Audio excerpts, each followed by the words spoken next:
Dave Bennett here, great to have you on the show. It's nice to have another victory to talk about, Baz. It was nice last week, but it's even better when it's an away game. We look like we're getting back to some normality, something closely resembling Roberto Martinez's dream. Great. Didn't know whether we were going to start with a Samuel Eto'o song or a dance or whatever, but it's now after the first few weeks filming and struggling for positive plus, we should have got Dave on because he's always positive, but it's great, isn't it? Back-to-back Premier League wins and fantastic. Let's hope it carries on. Yeah, I was slightly shocked by the team selection. No Ross Barkley. I wasn't surprised by Distan not playing. I thought that he was always going to go out, but Eto'o starting as well. 2 games in a row, and I mean we all know, what he displayed. But the fact that Ross Barkley wasn't playing, that really surprised me. It didn't surprise me because the fact he's coming back off a cruciate injury and he played big minutes against Villa and then again in Lille. So I did expect him to potentially drop out. Obviously people were up in arms, weren't they, with seeing Osman on the team sheet, which is often the case when Paul Leon's thrown into the Wolves. But the shock for me was more the way we set up. You'd normally think if Eto'o and Lukaku were going to be in the team, that Lukaku would be moved out to the right, Eto'o would go through the middle. So it was interesting to see Samuel Eto'o drop into a deeper role and to see what he can bring to that role as well, because he shocked me the way how deep he was coming and receiving the ball and how clever he played the role. And it was good the way we were set up with having Naismith and Eto'o both in behind Lukaku, and there was no real set shape where they were rigid. There was a lot of movement, it was very fluid, and as you said, it was a lot of the positives of what we took from last season, the 2 spells, I'd say just before Christmas when we were flowing really well. When you think back to the United Arsenal game last season, and then the end of last season when we got Barkley back fit, when we beat Arsenal again at home, we had another good spell. It was similar to that in terms of how fluid we were and how we moved the ball, and exciting moving forward. Yeah, somewhat there about Eto'o. I mean, the last time we seen Eto'o in the Premier League starting was Palace, wasn't it? And he played on the left-hand side, as you said there, David. There's a lot asked of him when he plays in that role. There's got to be a lot of movement, he's got to do a certain job. But in this position, he could just sit in that hole and without breaking sweat, without breaking too much of a stride, having to run into channels, he could just dictate the way the game was played and slow it down when we needed to. But he's so clever, he can spot a good pass as well. He was fantastic. I mean, we've talked about having that natural replacement for Ross Barkley. Well, he hasn't got Ross Barkley's legs and ability to move from one penalty area to the other. He's got the brain. His touch is exceptional. If you watch talking on Sunday and just the difference between when Lukaku's got the ball and when Eto'o's got the ball, one looks at the ball all the time and the other one never looks at the ball. He's looking at, with his head up, and that's Samuel Eto'o. And I think his movement was fantastic, and the first goal he starts inside the Everton half and plays it off and carries on running, but absolutely brilliant. And he was isolated a bit against Palace when he was out on the wing. The game kind of passed him by, I think, and to put him more central in that role, at times making it a 2 up top, but at other times very, very obviously he was playing a number 10, as they like to call it, don't they? And I think that just gives us another little, string to our bow, really, when, if Ross isn't there or if we need to change it within a game. Yeah, and as you just mentioned, that you've got the likes of Naismith around him, he can do the running for him. I've heard people say there's no natural role for Naismith in this team at the moment, and maybe it's taken away from the way he plays, but Naismith just now seems to be able to play anywhere the manager wants him to play and be able to do a good job. Whereas when David Moyes started to do that with him, everyone said, oh, well, that's not his job, he's a number 10, he's a number 9, he's got to... But now, he's got so much confidence that you can literally put Naismith anywhere in that front 4 and he'll do a job for you, because he just seems to be flying. Well, that's because of confidence, why you can do that. If you think back to the days when the only game time he was getting under Moyes was getting shoved out on the right-hand side and asking him to play his way into form out of position, that's hard to do. And especially the way we were playing at that time didn't really suit Stephen Naismith's game. Yeah, we did play some good football under Moyes in that last year, but it was a lot more direct and it did revolve around Marouane Fellaini a lot. So obviously he's had his chance under Martinez the latter part of last season when he really came to the fore and was playing in his natural role, which is off the striker that's playing for all to see. But now the fact that he feels a part of the team and he's integrated into the team, and you can see all his teammates trust him and think a lot of him, it is easier for him to go and do a job for the team elsewhere, and the supporters are willing to let him make a few mistakes now, whereas back then he'd go out on the right after one mistake, everyone would be up in arms, and you hear that as a player, as the dissenting voices, and it doesn't help your game. But now the fans trust him, the players trust him, and he's a key member now. Yeah, I think the other important thing is when he was playing on the right wing under David Moyes, he didn't have James McCarthy in that midfield, or he'd be in that midfield sometimes with Leo Osman and Phil Neville, and so he'd be in at that kind of midfield that wasn't the quickest anyway. Stephen Naismith's not the quickest, he'll work hard for you, but all of a sudden you've got 3 midfield players who can't really run. And the way Everton were direct under David Moyes, it's a lot of 50-50 football. Under Roberto Martinez, we generally dominate the game in terms of having the ball, so it allows him to play. He's such a clever footballer, Naismith, that it's almost perfect for him. Well, we scored pretty much straight away as well, and for a game to be a couple of minutes in to score such a good goal, I think that says a lot about the team and how we're playing at the moment, and how the players move the ball, and also about Leighton Baines' ability to cross the ball, because at the moment he's just on fire. He's absolutely on fire. And all the things that were said about him last season, when I don't think any of us thought he had a good year, and what he endured in the World Cup, at times not his fault. I think he was left to be a scapegoat for a lot of what went on. For the bigger players, the better players are seen by the southern press, but this season he's just gone up another notch, and what's that now, 8 assists? I think he's 4 off the best he's ever had at Everton.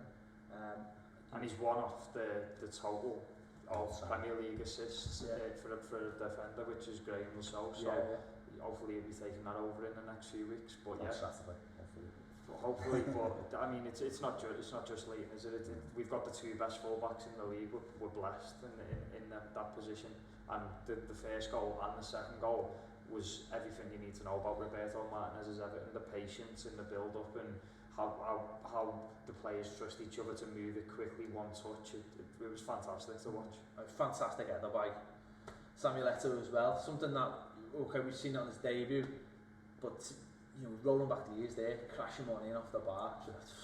A gorgeous Everton goal. It's the kind of goals I do love 20-30 passes, but the old-fashioned throw it in the box and just see a centre forward smash it in. That's Everton, that for me. But there was about 12 passes in the build-up.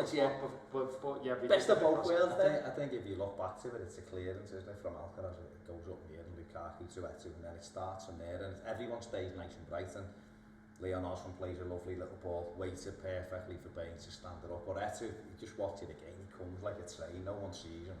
And it's a wonderful header, isn't it? It's a perfect start, and you're hoping from that moment on that they really put a team who were low on confidence and haven't started well. And we're waiting that first win, which you normally look down the league for when you're playing Everton, don't you, when you're having a game. You're waiting for that to kick in, and it was just a great start. I think it's settled them down a little bit. And then as good as that is, something equally as poor happens, and I think we mentioned it last week. If you haven't scored a goal in the Premier League, play Everton. Danny Ings there, but obviously we got to mention the contribution supplied by Romelu Lukaku with his glorious touch there to set the Burnley goal up. We've actually had a tweet about it from Graham Lang. He said, how can a £28 million player not have the ability to control the ball? I think for me, I banged on about this last year on the Blue Room, and probably bored you with it, Dave, but as good as he is goal scoring wise, he's 21. He's got a great record, and he will always get us goals. That part of his game has got to improve. When you're the focal point of an attack, you have to make sure you protect the ball. And on that occasion, it wasn't about him protecting the ball. He was trying to lay a ball off, but I think too often, Ron, I don't know about you, but too often he wants to lay everything off first time instead of get it in, let the defenders come tight to you, keep it. Because if you're a midfield player knocking it into me, you're making your runs, and I want to lay everything off. If I get that wrong, that's me and you out the game, and and that's exactly what happened. They got played in, and if you watch our midfielder looking, as it comes in, he lays it back. The midfielder already pushed up, and it's gone no man's land, and it allows them to get on the ball. It's a clever little ball down the back four, and so is it just about leaning out to get the ball into him and taking it round the corner? Simple as that. Protecting it as it's knocked in. If it's knocked in here to me, and you're like, keep it. So I'm just keeping the ball. Dave runs off. sitting on your knee there. But that's what it is, keep hold of it. We were blessed with, I've been blessed watching Everton centre forwards with Latchford, Sharp, you know, Andy Gray, Lineker, these kind of players up to big Dunk, knock it in, kill it, keep hold of it. Dunk was the last Duncan was absolutely, he'd knock it up, you wouldn't get it back, you know, people would be all over his back and he'd bring players into the game. You look at the great centre forwards in the league, from Drogba, when he wasn't throwing himself around like a little girl, fantastic control. Costa does it now for Chelsea, he's that focal point, doesn't he? That's what's important in the centre forwards play. We're knocking it into Ron. He's got to protect it for us because we've got runners like Naismith, Ross Barkley, who are going to want to go the other way with him. The irony is that Leicester, his first game when he wasn't fit, he was doing that quite well. He was getting it in and holding it, because it was almost like he didn't have anything else to worry about because he wasn't fit. So he did the one thing he could do, which was just hold the ball. Yeah, he did. But do you know, these first touches that he has, where there's a common joke, isn't it, that his second touch is normally a tackle, but that some of these things you can't teach.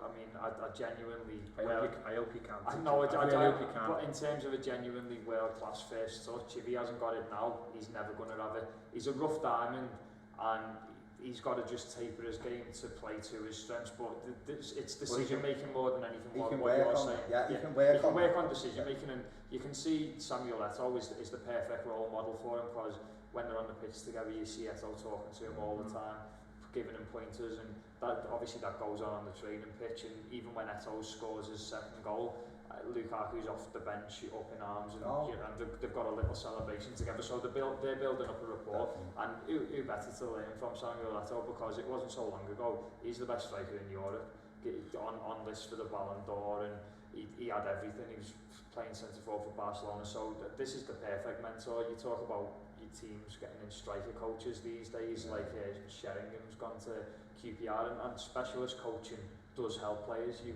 ex-players that say that. We should have that with Duncan here now as well, haven't we? So you'd like to think he's got all the role models he needs. Let me just bring it, because I've got a tweet here off. This name is brilliant, by the way, @Bonjosi. What a name. Twitter name.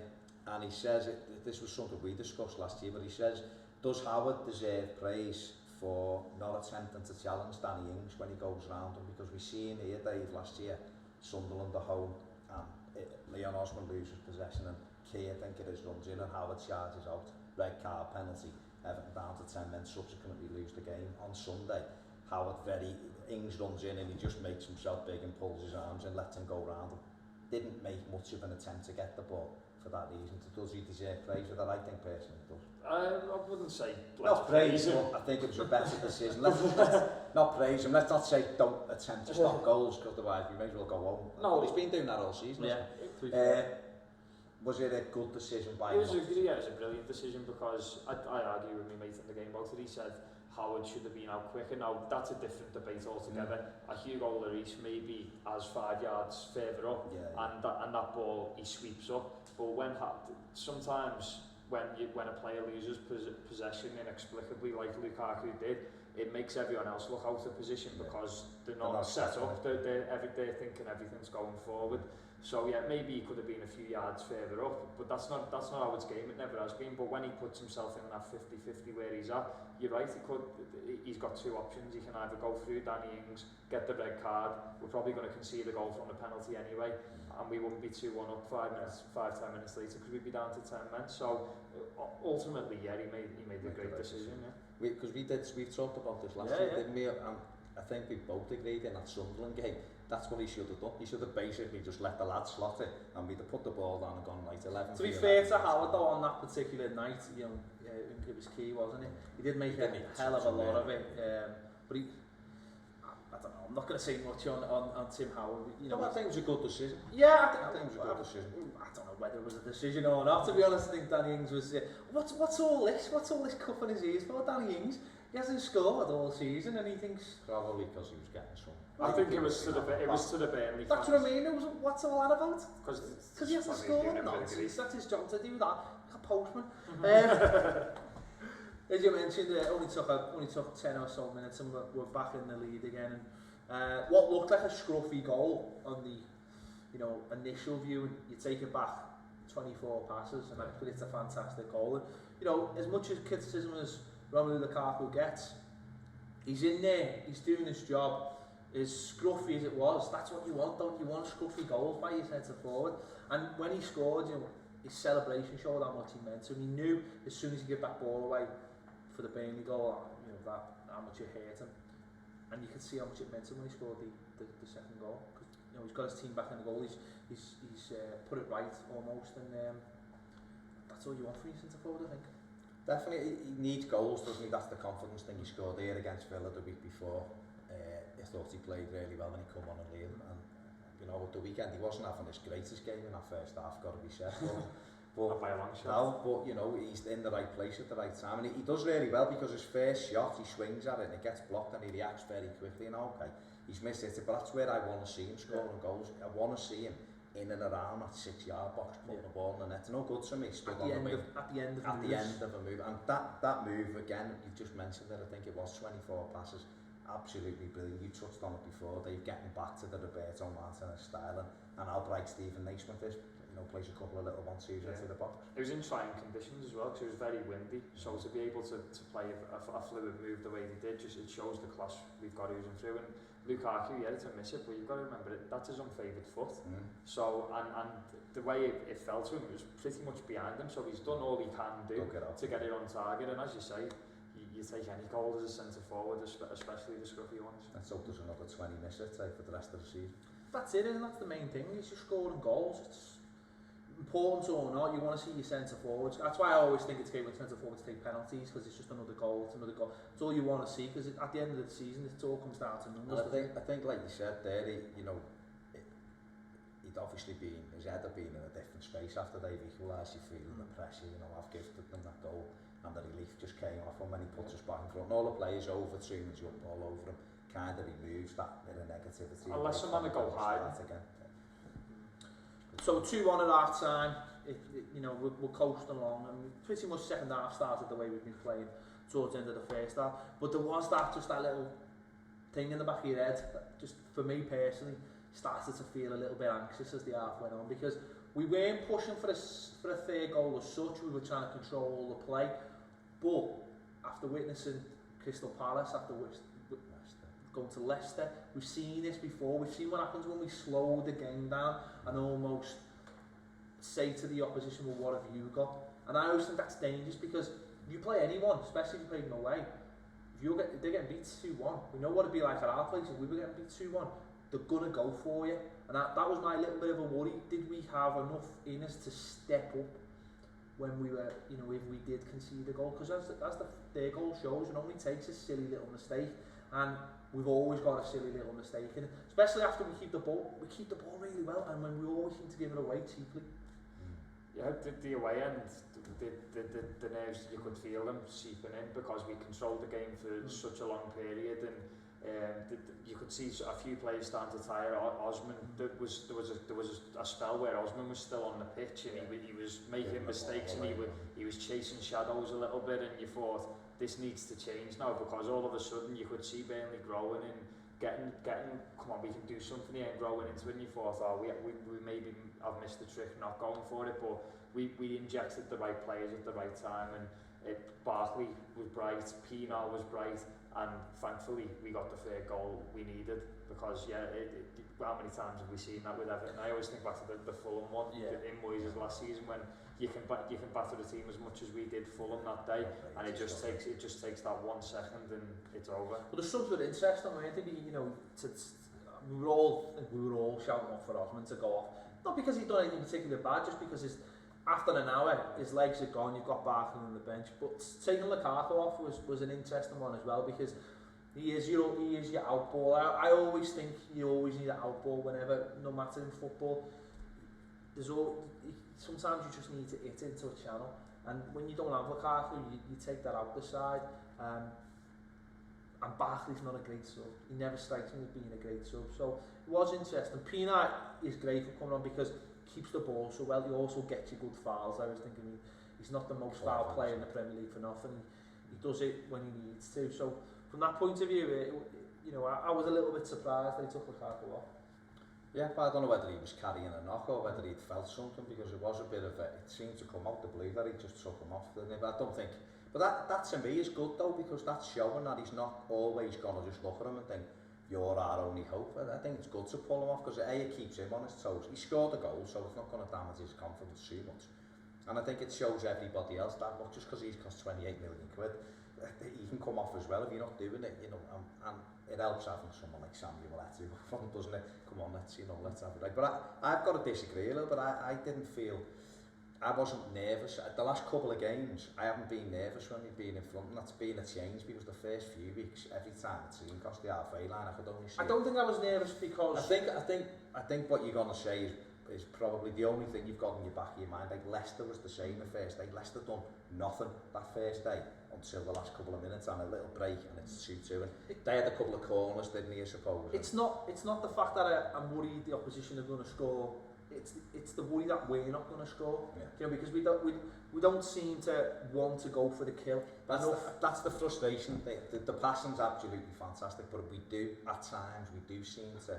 We kind of play. I feel as though we play within ourselves. We've got another gear to go to, but it's all about just stay and keep the shape, keep the passing going, and you do want someone to do exactly what Eto'o did. Yes, and let's be honest. It's, at that point, I'm sending tweets out saying, take him off, bring Bessage on, secure that midfield, put Naismith up front, and then he pulls something like that out, and what can you say? Roll back the years.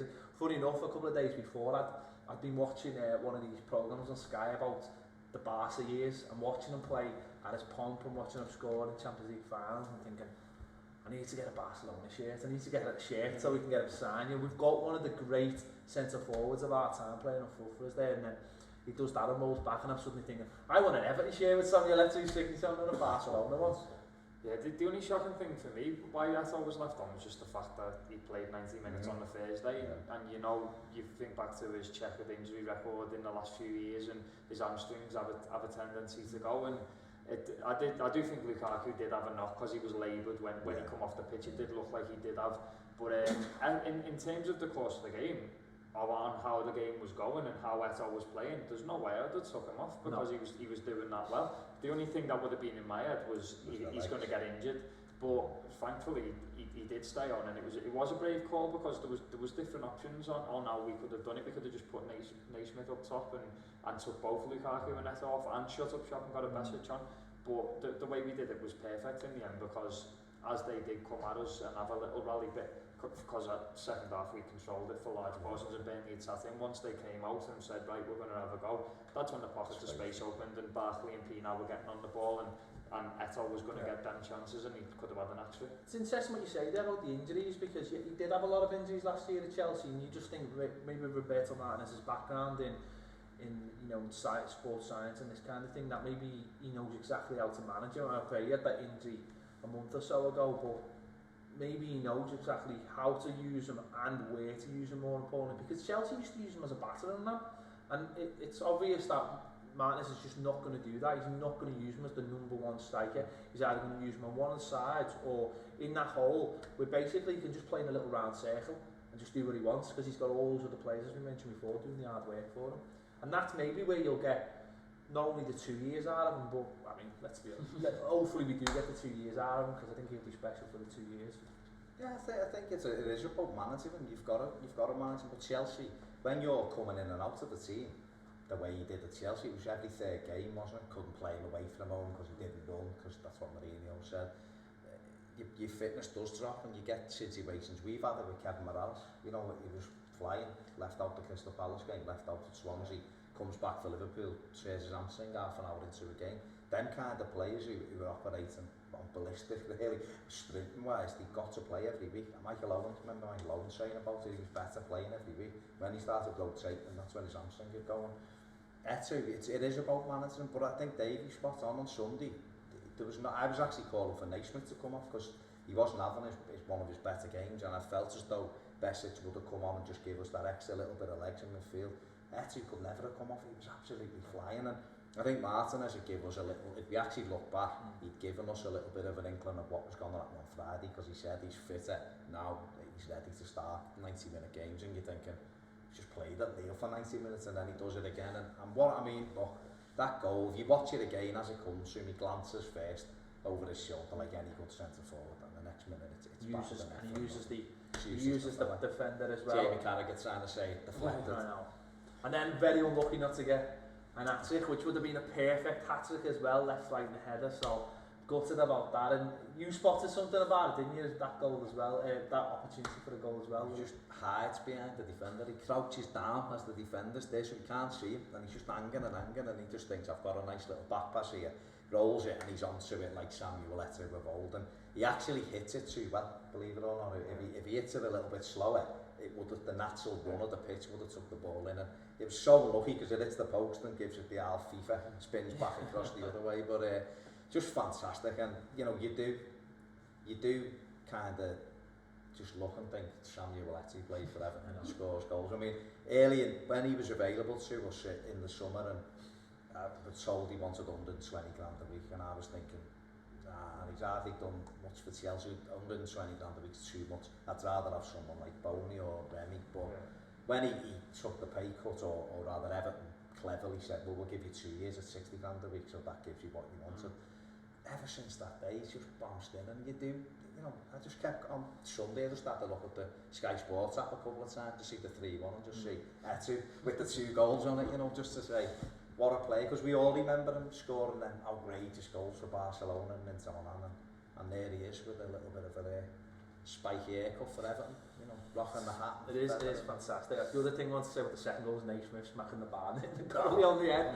Absolutely brilliant. Perfect vine. What about the vine effect? And I'd noticed it at the time, but the one when the ball comes out the air and the fella's gone to head it and he just does something jumping to try and take the fella's eye off it. The fella actually just heads it and looks at him as if to say. I just think you can't go wrong with him, can we? He's got everything to still play, he's got everything to offer to help.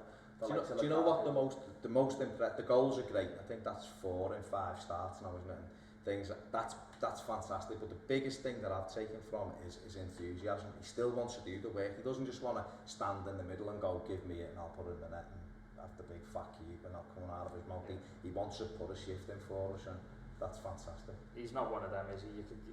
All the noises that have come out the club in terms of how he is on the training pitch, and from what we've seen from day one, and obviously it speaks volumes that the pay was cut, and there's a goal bonus involved in it, so he's working on incentives and he's setting himself goals. He's not here for a holiday. No. He's a proper professional footballer. He's someone who's played in Madrid, Barcelona, he's played in Russia, he's played in Milan. He's someone who knows to go somewhere, and he rocks up and gives everything for maybe a couple of years, 3 years, and then, you know, that he's been in London with Chelsea, he's not going to be worried about living in Liverpool or anything that comes with it. You know, he's got a couple of years, maybe another year after Everton, somewhere else maybe, and wants to get the most out of it. I mean, he's not gonna. The other thing is, that's such a glittering career and won everything. He's not gonna want to come here and just see him be remembered like as just taking the money kind of thing or not putting it in. He wants to go on. Yeah, I mean, he never had a reputation of being like a bad boy. I know he was sort of bombed out at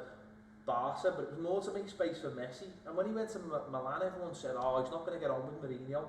And Mourinho played him on the left, and we said, he's not going to like that. And he played there, put everything into it, and won a Champions League, another Champions League. So, and he went to Russia for the ball. Well, yeah, he went to Russia.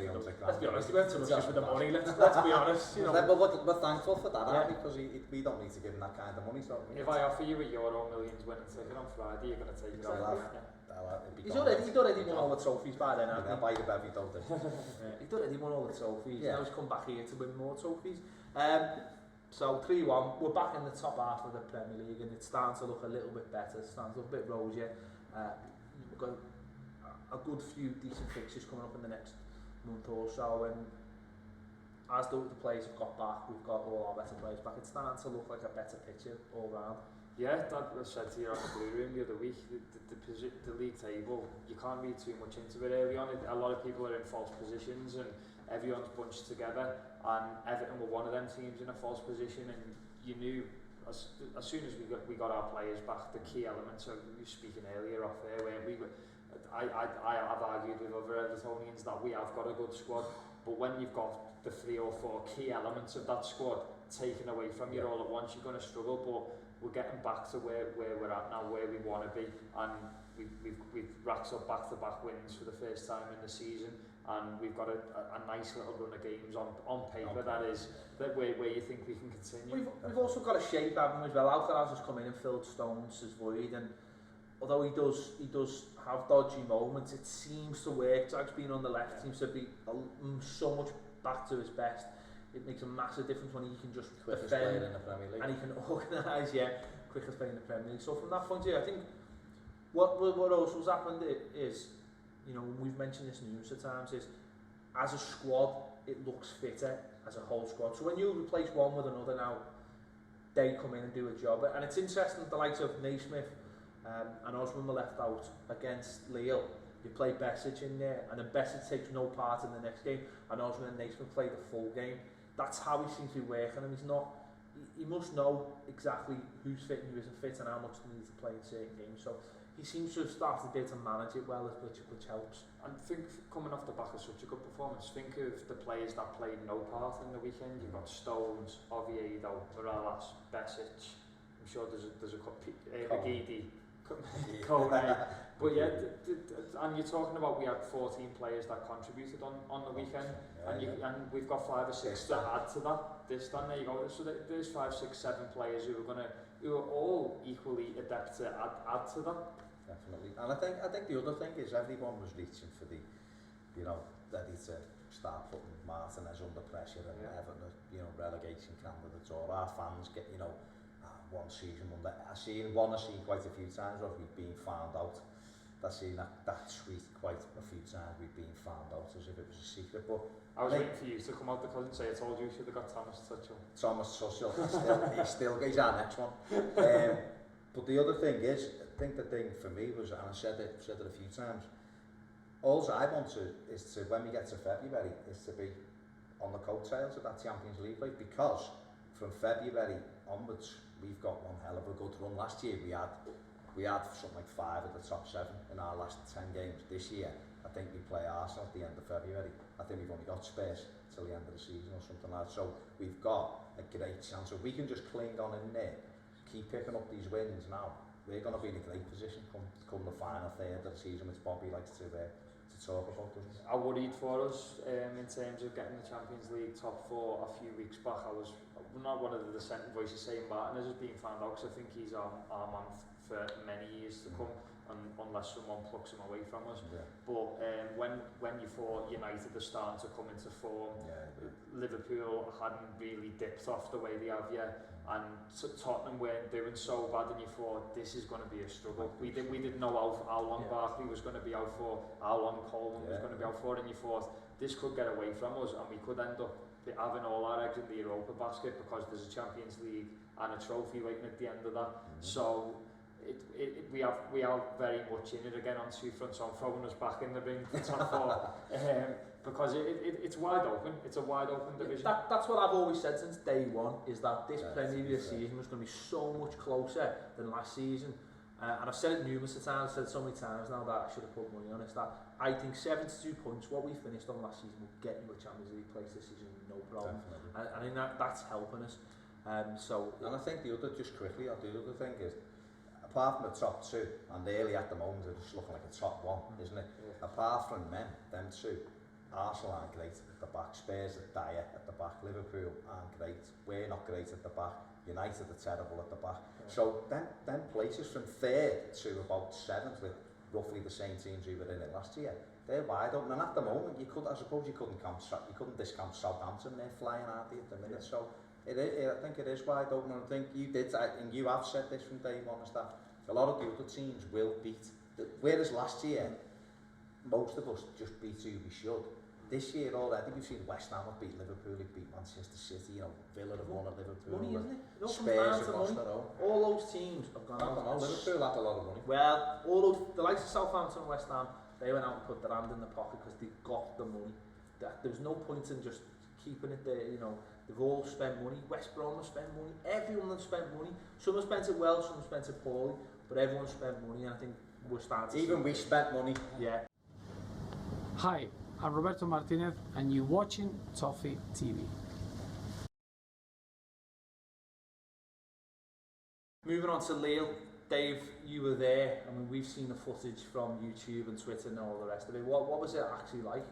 Yeah, everything that you're seeing happened, obviously, but it was blown a lot out of proportion to what actually occurred. The first night, everyone was in high spirits in the square.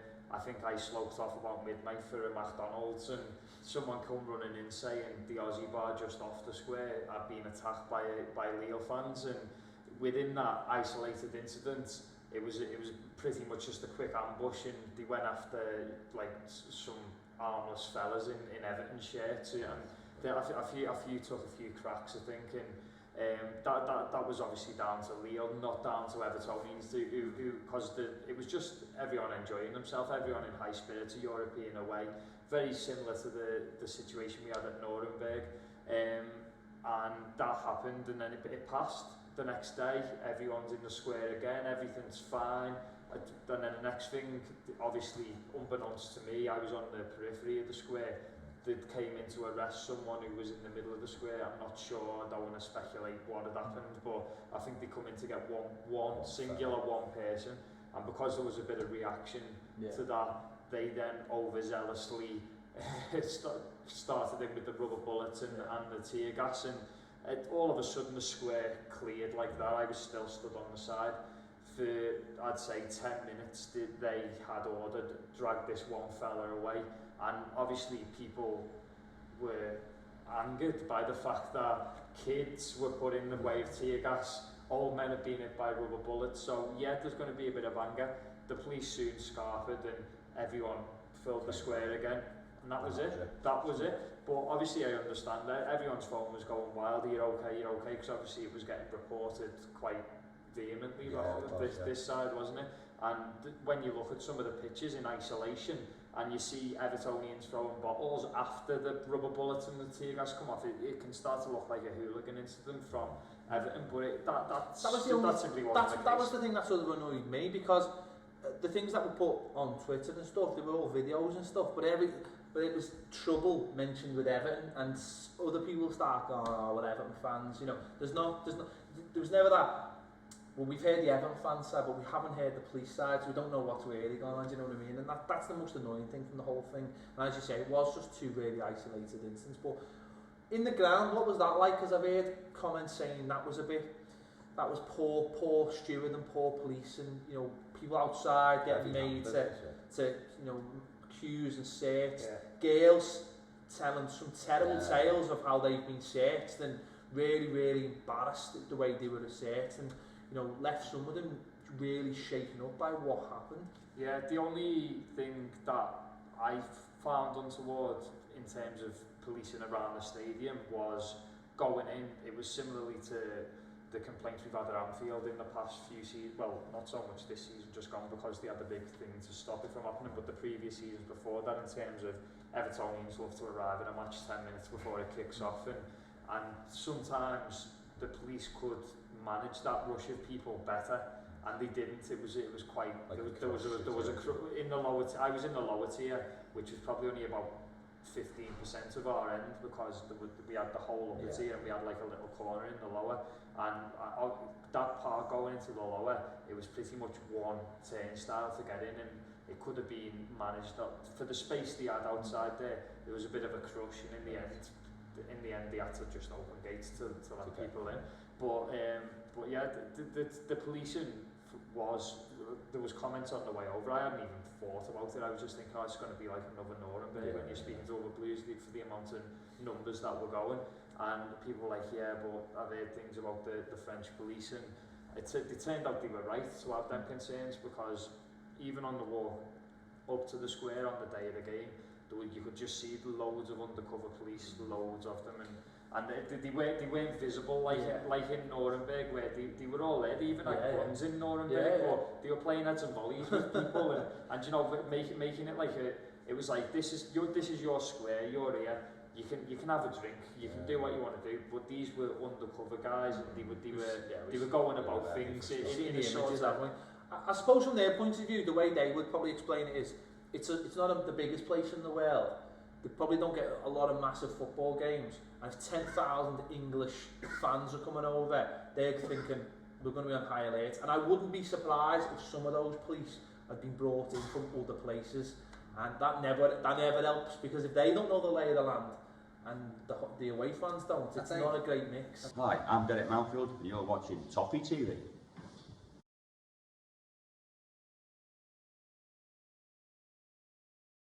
Moving on to the game, I mean obviously 0-0 wasn't the greatest spectacle in the world, but we got what we needed from it. And when you look at some of the players we had in the team, Tony Ibba playing right back, Sylvan Distan coming in back into centre defence, Besic playing, not starting with Lukaku. I suppose in the end the point was probably a decent result. I think it was a very good result. I think away from home in Europe, if you're getting a point, I think it's a good result. I think he'll be delighted he's been able to use the likes of Besic, give him a game. Obviously it was a chance to get Eto'o some more game time. You know, we've seen Eto'o come on for a little bit towards the end, so you know, Hibbert's coming done okay again. This time a chance to see him again. I think when he looks back at it, he'll be quite pleased with how it went, and I thought Everton grew into it and looked the more likely to win it at the end as well. Yeah, there was over there was a lot of disappointed people in terms of they were looking at it from an emotional point of view, in that they saw the team come out and they're thinking, we took 15,000 people here, we should be the strongest team, we should be going for it. Me being me positive, Martinez pro-objective self, I was always saying, well, you've got to look at the bigger picture. We go to Burnley on Sunday, which is a big game. At the end of the game, you take that point because we're in a strong position in the group as it is. If we go and win at Burnley on Sunday, then it's all been worthwhile and it's all worked out. If we hadn't gone and won at Burnley, then you maybe question it and say it's not been done right, but it has been done. And when you look at the performance, it was a good away performance in Europe. We did really well with, as you say, Hibbert playing, Distan coming back into the team after elongated absence, and I was happy, and I'd take that point all day at Lille, because they're a good side. Don't forget they were not long in the Champions League, and for years, and they've got some good players. And of course the other thing is with the squad, people were going on about we've got a good squad this season, and then when them squad players come in, everyone goes up in arms over it, so it's about finding a balance, I suppose. Before we move on, just we've got a tweet here from Danny A.F.C. on Distan, just saying, do we now see him as only a bit part player this season after obviously what's gone on? In terms of the emergence of John Stones, I think he has to be, because it just wasn't right at the start of the season, and it was more so Jagielka's fault than Distan, the way we were. But John Stones emerged as a bright spark in that rough patch that we had, and I think it's clear for all to see he's the future. Jagielka's the captain, so for me they're the first choice centre-back pairing, and then behind it you've got Distan and Alcaraz, who hasn't got enough plaudits, I don't think, for his performance the last two games. When you consider he's like for like though, isn't he, Dave? He'll come in and do what Stones, not as well as John Stones does, but he's the ball playing. But that's it, it's going to be horses for courses in terms of if they were your first two, Stones and Jagielka, you had Distan and Alcaraz waiting in reserve, you'd think about the opposition. Is there a player that's going to be turning people all the time, in which case Distan's your man? Is it a game like Sunday where we're going to see a lot of the ball? Alcaraz is your man? Can we do that though? I think you're perfectly right. I think when we want to go and press ourselves against the team, Alcaraz is the man. And when we say to the opposition, well, we've come here and we're setting up in a way to not concede, then Distan's, it's the same when you sort of been Everton as well. You're sort of saying to the opposition, we're here, we're not going to concede, and we might try and nick one on the break. It's two different ways to play. Also on the Europa League, I've got a tweet in from British CPA, says we've taken to the Europa League quite well. Do you think we can mount a serious challenge? I've put a bet on us to win it, just for being an ever optimist, but I don't see why not. I think we can match anyone in our division when we've got our full strength team out. It's just about being lucky in terms of injuries and how we manage, because it's a hard long season in the Europa League. It was being touched on Sky, I was only watching last night, and it is right when you're in the Champions League, you can sometimes play Tuesday, Sunday, Monday, and there's that bigger gap. Thursday, Sunday, pretty much every time. I know we've got one where we do play on Monday, but Thursday, Sunday, every time it's relentless. So it is about these players coming to the fore, having the likes of your four centre backs available all the time, having Mo Besic ready to come in, having your two main strikers ready, having all your wingers there that you can rotate round. But isn't that, I mean, that is the challenge, and it's the same, I suppose, if you've got League Cup games though, and FA Cup games. You might play a game on a Saturday, you've got an FA Cup game, a League game on a Wednesday. It's all part. I think the good thing now is we've got 2 home games. We've got a decent trip to Germany as well, modern stadium, easy to get to. Back home, you know. Without the group, there's no two ways about that. Well, I hope so. We're going to get out the group. We've got 5 points. We need 4 points to qualify. Hopefully, we win against Lille and then pick something up in Germany. Then we win the group. You know that, and then Krasnodar. Hopefully, you know, as you mentioned, that's the game where we can go and just destroy them and not be too worried about it. Give other players a go. I can see maximum points from the 2 home games, Lille and Krasnodar. Wolfsburg will be a test, no two ways about it. We beat them convincingly here, but that scoreline didn't quite tell the tale on the night, and that'll be a hard game, and that'll probably be the one that decides who wins the group. And that's what we need to be doing. We need to win the group because you've got the Champions League teams coming in, and when they come in, if you set yourself an even harder gauntlet to win it than what you can do, then the odds start getting stacked against you. But I fancy Everton against anyone on the day.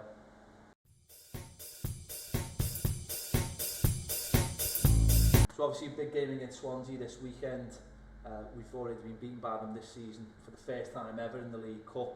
A really disappointing night that was, and one of the low points of the season so far. But from what we've seen in the last couple of weeks, we should be really confident going into this game and hoping to turn them over. And it's the first week in a long time that we've had a week off and the opposition have had to play in the midweek. So from that point of view, we should have a fresh team and hopefully a good starting 11. Yeah, well, it's the one time this season I've advocated going out of the League Cup early. So many other times I'm always, especially when we're not in Europe, and you think that is the one you want to be going for. Even when you're negative, it's for a positive, Dave. But that is normally the case. That's the one you want to be going for. You can have it in the bag in Europe, trophy in your cabinet by not even anywhere near towards the end of the season. And it's frustrated me other times when we've gone out early, but when I've looked at it objectively this season and you've seen how much the Europa League is worth to us this year, when you think you can be in the Champions League at the same time as winning a trophy, this week off's invaluable, isn't it, for Roberto Martinez this week? Because if we would have had to play again, and it would have been a Merseyside derby because Swansea are playing Liverpool, it would have been a massive game, a lot of effort and energy going into it. Then we play again, then we're in Europe again. So it's a break at the right time for the players, in my opinion. And Swansea on the weekend, you're right, they play in midweek. We should be fresher. We should be the stronger team going into it, and we're a better team than them. And it is time now. We've got back-to-back wins. Let's make it free and on the bounce. And then all of a sudden, where we've gone is there to there, and you've got the momentum there. I think these kind of breaks will be valuable this week again. If you look at it, Kevin Morales another week closer to coming back, you know, John Stones, that kind of thing. But the players who have been put, like the likes of Eto'o, can have a couple of days off now, you know, shoot 90 minutes in 4 days or 3 days, whatever. Which was probably looked at, wasn't it, before Andy probably thought, but he's got a week off after that, so... Ross Barkley, another week training. Lukaku hopefully can get a bit of treatment if he's sucked the band like we think he has.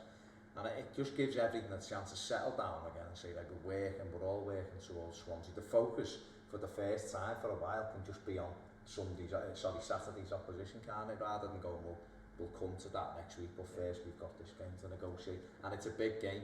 It's a big game because we've dragged ourselves into that top half now. We're something like 3 or 4 points off the Champions League places. You've got to try and get momentum and keep momentum going. That's what's happening, isn't it? We have got a little bit of momentum. We've got, as we mentioned, we've got Lille at home, we've got Sunderland away. These a good chance to pick up more, you know, points in whatever competition you're playing in. And you mentioned the squad there. Roberto Martinez has just come out and said Oviedo and Conan are going to play a game behind closed doors to get them fitter. So the squad's getting bigger and better every day. And you know, you look at Swansea's form and you think this 3 points there. Yes, they won last week against a very poor Leicester side, but you know, I think they're there for the taking. Yeah, I tipped them at the start of the season to struggle. That was before they signed Sigurdsson, who were that was a great signing because of you look back to how good he was there last time. But at Tottenham, he was never at a guaranteed shirt every week, but where he can be made a focal point of at Swansea, straight away, I think he's up there with Baines in terms of assists in the league this season. He went off injured last weekend. If he doesn't play, then I pretty much guarantee we'd win the game. He plays, he's a danger man. Boney's playing his way back into form. They're a dangerous side, but they're a side that tend to go blow for blow with us, aren't they? Because they have a similar ethos. Martin has set that there a long time ago, and it's been continued on through every manager. So we go both blow for blow, and more often than not, we land the heavier blows because we've got a better team. It's match winners, isn't it? That's what it's about, a match winner. And as you mentioned there, you know, in Burnley they've got a match winner. He's everything in a way we want Lukaku to be. We want that player, big strong player. He gets his, you know, when the ball comes into his feet, he gets his backside into the defender, and you know, either lays it off or spins. Watch how he protects the ball. And there's a masterclass. He came down to Goodison last year. We beat them 3-2, but he just protected the ball. He made John Stones look ordinary last year. Not many people have done that. He had them everywhere. He's got a terrific backside, hasn't he? One of the best in the game. The quads on him. Let's talk about his thighs more than his back. No, but I think you're right, David. They are blow for blow. They're very much in our, or we're modelled very much in how they were set up. And that's why for me it's a very dangerous game, because it's a team that will play the same way we will, and it will come down to your Ross Barkley's on the day, Lukaku, Stephen Naismith, them kind of Samuel Eto'o, those kind of players. When you line them up, you would say that we've got more match winners than what they've got. Well, they let you play, don't they? They let you play football, but at the same time, it's because they know that's their style and they'll love playing that. But as you say, for me, it will come down to the match winners, and if we can keep the ball away from Burnley, then I think we have got a really good chance. And if all our players are on form, and having that week means hopefully we should have our best 11 out, which whatever our best 11 is, you know, that's where it should come out on that day. I think Dave's right as well. I think Sigurdsson's a cracking player. I wanted Everton to get him. When Cahill went at that time, we needed that number 10, if you like, and he was the most natural one. Yeah, and he went to Spurs, and he had a bad time at Tottenham, like a lot of players do. You know, they like to have a 30-man squad. Spurs, I think they think that they're better than what they are, but he's gone back to Swansea where he feels at home, and he's a real danger for them. And if he's missing, that's a hammer blow for him, because he's been playing really, really well and has created, like you say, so many goals for the likes of Nathan Dyer, who's another dangerous player, Burnley, and Routledge as well. So you know, it's a tough game, but it's definitely, you know, it's a game Everton can win. Yeah, the last away game was against Stoke, wasn't it? Where they got beat 2-1. They've been winning the game, and you know, the manager getting very outspoken about some of the decisions that have gone against the team. So, you know, no one's saying that they're a fantastic team, but they will give us a few troubles, and it's how we cope with it. But I think if we go into the game with the confidence that we've shown in the last couple of games, I think, you know, they're there to be beaten. I don't expect us to, like, you know, to run away with the game, to be like the Aston Villa game. I expect it to be close. But hopefully, you know, the big players will come out. Lukaku, you know, full of confidence. Eto'o full of confidence. Ross Barkley back in midfield, dominating, and we go from there. And I think, you know, it's definitely another 3 points for us. The one plus point looking forward to the game is we can't predict the team, and not through the lack of injuries or anything. It's where the squad we have now. There's not a guarantee. There's certain positions. Baines and Coleman are going to play. James McCarthy's going to play. More often than not, when Barkley's fully fit, he's going to play. But then there's other positions where there's options, and you don't know exactly who's going to play week on week. And Swansea don't know that, which is good going into the game. And Everton, as a force going into these matches now, they have the options to hurt teams. That'll bring. Just go through a few of the tweets, and that's a good point you've made there. Andre A.F.C. says, do we feel that the roles of Osman and Pienaar are underestimated by fans for more fashionable players, if you like? Osman is, for me, now a 20-minute player for Everton. We've seen that the last few years. He's still a very, very useful squad member. There'll be games where it'll be tight and you can bring him on. And Old Trafford, but for David De Gea, he'd have got us a point on Osman. Everyone was saying bring Eto'o on. He brought Osman on because the space was further back from where Eto'o would have been, and Osman got in pockets of space like he did at Villa Park last season in a useful cameo. He can do that and be very well. Stephen Pienaar, I still think has a lot to offer. A lot of people are writing him off, but I think Leighton Baines is twice the player sometimes with Stephen Pienaar in front of him, but just for the fact he holds the ball so well and puts Baines into great positions. Definitely. Good one from Casey Dorgan. Says Alcaraz and Distan both moving on in the summer. Who would you like to replace them with? I think both moving on. Well, they're both out of contract in the summer, so they're speculating that they could both be going. And you would think in you know, at their ages that maybe it might be time for both of them. I think the both of them will go. But there's interesting options. I was quite excited by the link we had to Shawcross. I know a lot of people write him off, but wrestling in the box aside, I think he's a very good centre half. But at the same token, I think we'd be looking towards more squad type players than someone who's going to cost 15-16 million like that. See, I could imagine a left-sided one. I could imagine us bringing one in and moving one up from the Galloway. ones, you know, I mean that's what they're there for, aren't they? Or Brown and there is one from Kieran Bowie, 1878.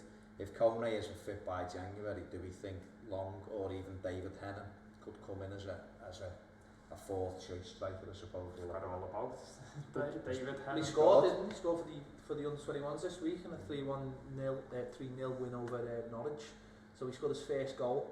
But it's how does this deal actually ultimately work? He's in Everton. That's how it ultimately ends. That's the end of the film. He's not just on work experience. No. We'll speak at the end.